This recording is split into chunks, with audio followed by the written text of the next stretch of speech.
This is your Barbados Today evening news update for Friday, July 26. So glad you can join us. I'm Fernella Wedderburn.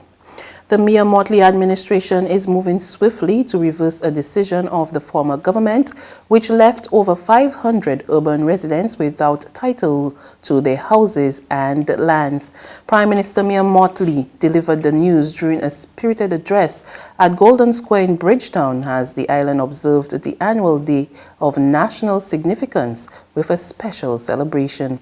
Mottley accused the Urban Development Commission of swindling hundreds of working-class Barbadians of their properties. She explained that several people who purchased land at 10 cents per square foot decades ago and consented to have their properties repaired by the state over the last 5 years were later told that they had forfeited their right to the title and their houses were turned over to the state. She declared that her government would make wrong things right. Once the period of time has passed, the lien which the UDC has on people's property must be extinguished and the property must revert fully and completely to the owner of that house who they went to help. The details of the program will be released in the next few days and you will see how many letters will go out, and I'm told that it is in more than 100, that there are over 500 houses that are potentially at risk. 500 families who, because they said that they would take some assistance from a government to whom they have contributed by their sweat, by their labor, by their taxes. A government that said that it would help them, and only to find out that the government was coming like a thief in the night to steal that which was theirs originally.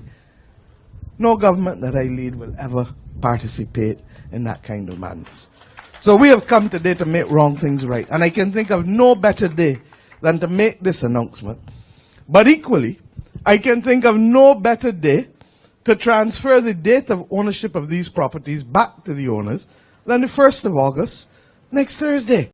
Unfounded. That's how Chief Justice Sir Marston Gibson is responding to criticisms about the judiciary on the heels of the tragic death of Cornelius Barrow and his 2 infant children in a fire on Wednesday.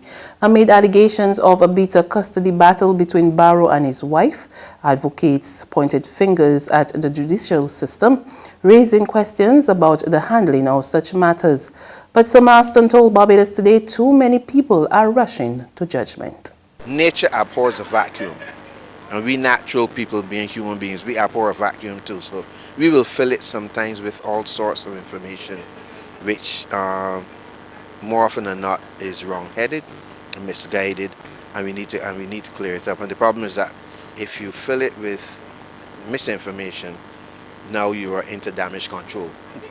Okay, but training such as this, to get back to the training, is for us as members of the judiciary to look at ourselves as we deliver justice and to make sure that we deliver it in an unbiased and gender-sensitive way.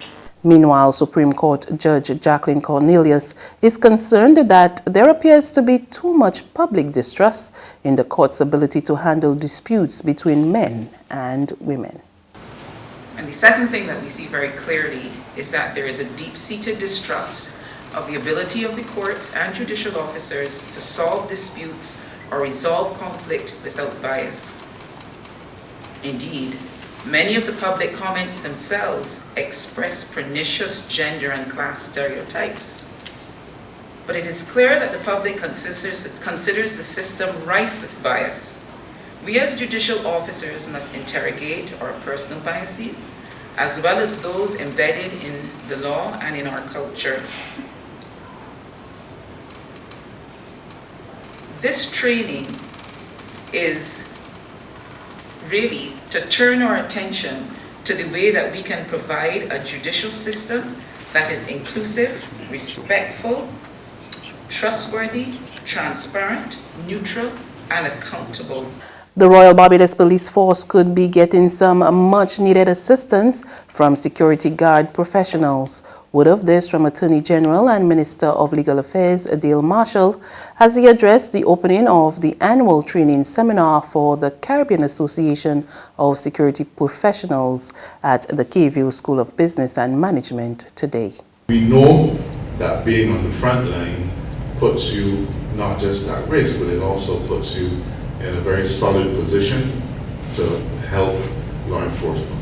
I've heard the suggestion from Mr. Reid that we really ought to think of how we can see security officers and as an adjunct to the police force.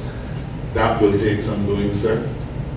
And mindful of the fact that in the ranks of the police force we have the regular constabulary, we have the special constables, and then we have the island constables.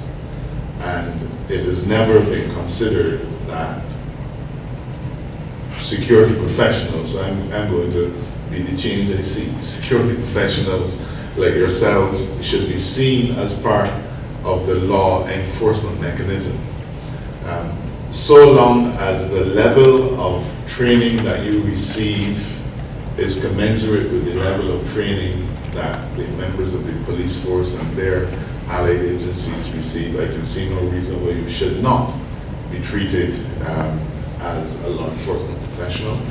Chief Fisheries Officer Stephen Willoughby has pointed to illegal, unreported and unregulated fishing as one of the biggest threats to the region's fisheries sector.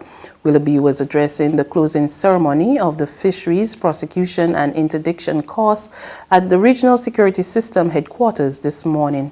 He says such practices are undermining a national, regional and international cultivation and management measures, and he believes the fines for those offences are too low. All systems are go for Sunday's first ever Grand Soca Monarch competition at the Botanical Gardens. And today, our news team caught up with Culture Minister John King as he made last-minute checks. He is satisfied that every arrangement has been made for patrons to comfortably enjoy the show.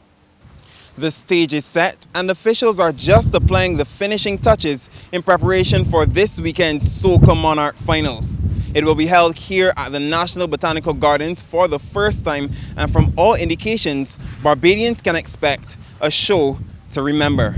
To my left, you can see this area where our patrons will be able to be well fed and well watered in this particular area.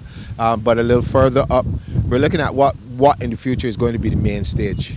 This is a temporary arrangement for this year where we're to my right, where we are going to be housing the stage and stuff like that. But later on, as the development goes on, we'll be taking it into what we call the Calypso Bowl, which is going to be just a little further up.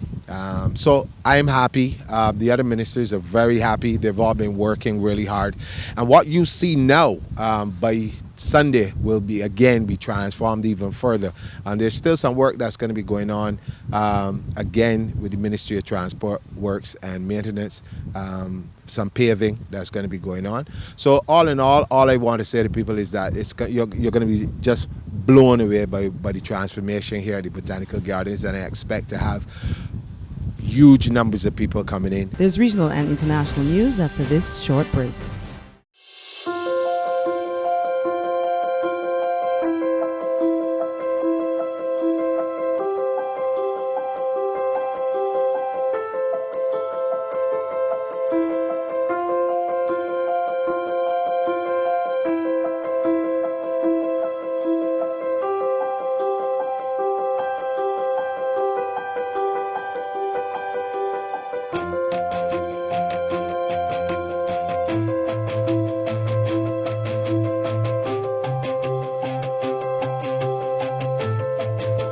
Barbados Today, news you can trust. To regional news now, health authorities in Belize are reporting an outbreak of dengue fever, and they are appealing to citizens to take action to curb the spread of the virus. The dengue outbreak in Belize has residents and the Ministry of Health on high alert, with the Vector Control Unit out in full swing, providing awareness on the disease. They are making sure that the 4 districts where the number of persons infected with dengue fever are eliminating breeding sites for the Aedes aegypti mosquito.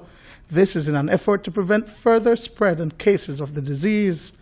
Vector Control Unit Chief of Operations Kim Bautista explains what residents can do in their homes to help the situation. As a householder, on a weekly basis, it won't take you more than a few minutes to take a little walk around the yard and identify containers that are there, more than likely not in use, and serving as a reservoir for mosquitoes to breed in. Simple things, eggshells, coconut shells, drums, bottles, all of these things that are water holding containers that are not properly stored or disposed of. That's what's leading to the problem. On the international scene, the Democratic-led U.S. House Judiciary Committee today asked the federal court for access to grand jury evidence from the Mueller probe that lawmakers say they need to determine whether to begin impeachment proceedings against President Donald Trump. House Judiciary Committee Chairman Gerald Nadler spoke to the media after Democratic lawyers from the House of Representatives filed a 53-page petition in the U.S. District Court seeking permission to review the evidence.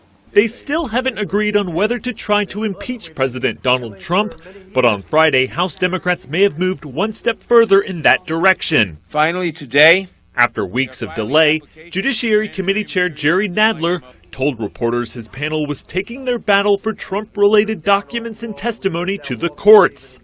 The Democrats are asking a federal judge to enforce their subpoena, seeking the grand jury evidence behind special counsel Robert Mueller's probe. that information is critically important for our ability to examine witnesses and to investigate the president's misconduct. The Justice Department and the White House have defied those efforts. In an exchange with a reporter, Nadler hinted at potential impeachment of the president. And that's news, but for the very latest, visit us at www.barbadostoday.bb. You can also subscribe to our e-paper, email updates, or like us on Facebook, and sign up for our breaking news alerts via WhatsApp. We're also on Izumi Media and bus terminals, as well as screenplay at supermarkets and gas stations near you. And you can also hear us on Mix 96.9 FM and Capital Media HD 99.3 FM. I'm Fernella Wedderburn. Do have a wonderful and safe weekend.